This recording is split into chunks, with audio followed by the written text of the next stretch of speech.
खरी शिवसेना कुणाची? एकनाथ शिंदेंची खरी शिवसेना असल्याचं आंबेडकर म्हणाले होते।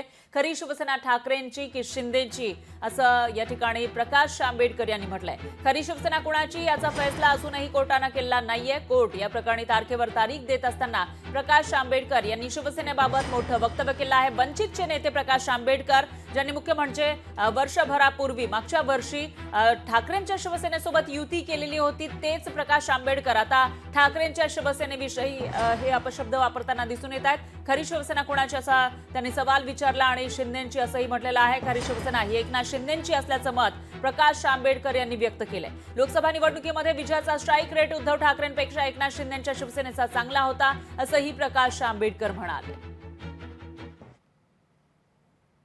मी फक्त एवढंच म्हणालो की शिवसेनेचा जो वोटर आहे तो शिवसेनेचा वोटर एकनाथ शिंदेकडे अधिक राहिला आणि त्याच्यामुळे त्यांचा स्ट्राईक रेट जास्ती झाला।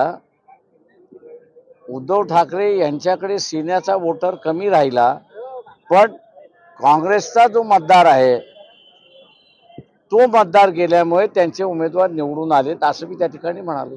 मी त्यांच्यावर काही बोलणार नाही। मला वाटतं जनतेने जे उत्तर द्यायचं होतं ते दिलेलं आहे। आपण लोकसभेत आम्ही डॉक्टर बाबासाहेब आंबेडकरांचे संविधान लिहिलेलं आहे, त्यासाठी लढत आहोत। आणि जर तुम्ही मला विचारलं ही लढाई अजून सुरू आहे का, तर ही लढाई सुरुवात तशी पाहायला गेली तर महाराष्ट्रातूनच झाली।